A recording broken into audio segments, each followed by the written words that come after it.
Hi guys, my name is Chessie. I'm the outreach coordinator here at Bimini Shark Lab. I'm here today with Clemency White. Hello, I'm Clemency. I'm Principal Investigator with the Bimini Shark Lab. I'm gonna talk a little bit about some of the juvenile lemon shark research that's been going on at the lab. If you guys didn't know, we have been studying juvenile lemon sharks for almost 30 years now, over 30 years.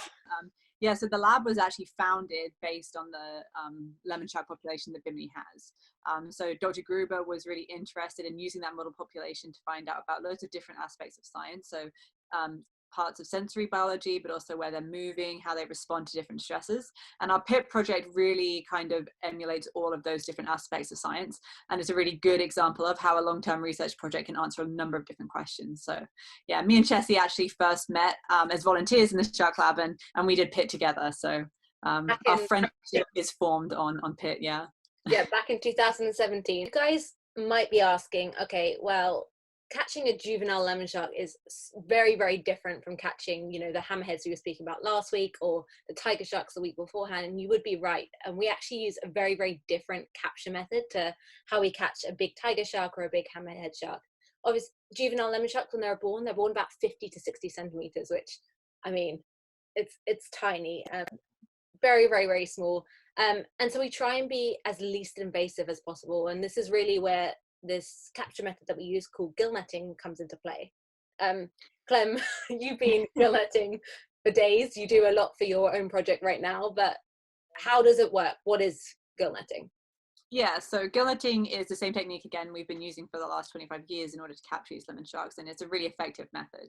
So typically a gill net is kind of made up of a monofilament mesh. It has a float line and then a lead line, so it basically allows monofilament to sit vertically in the water. So it has very small mesh square sizes. We choose the mesh size to fit the species that we're trying to capture. Yeah, so it's about 10, kind of 4 inches by 4 inches, and that allows us to catch really small sharks. Yeah.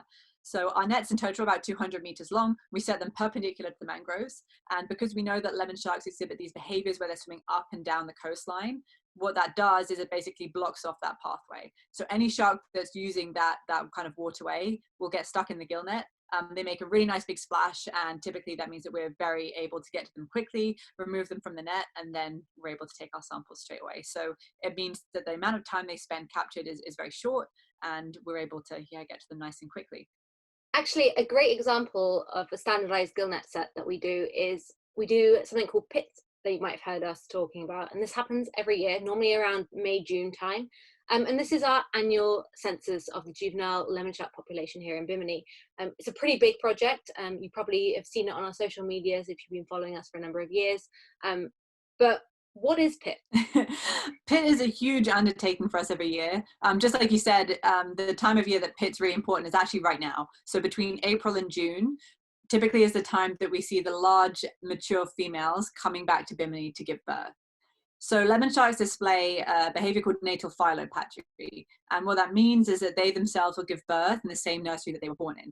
So at this time of year, they'll come back, they'll drop their pups, and then those pups will swim into the mangroves where they will be getting protection for the first few years of their life. So when we do our PIT project, what we're really looking to do is try and catch as many of these pups that are born every year to give us an idea of how many are being born, how they're growing, how they're surviving.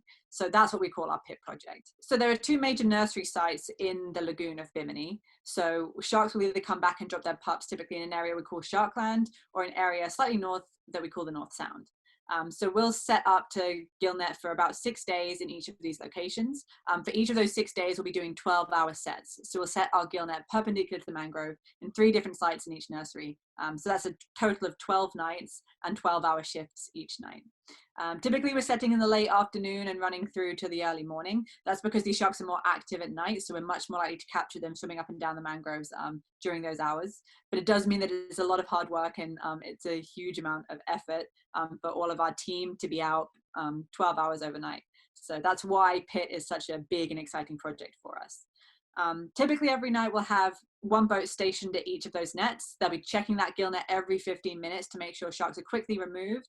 They'll then be taken to the boat and then transported to what we call our tagging boat. So our tagging boat is where we collect all of our data, and that's where the sharks have their length measurements taken, have their fin clip for DNA taken, have their girth measurements taken for body condition, and samples like that. I'll be doing a Q&A this Saturday, 2 p.m. Eastern time. So feel free to send in your questions. I'm happy to answer them, and we'll look forward to seeing you then.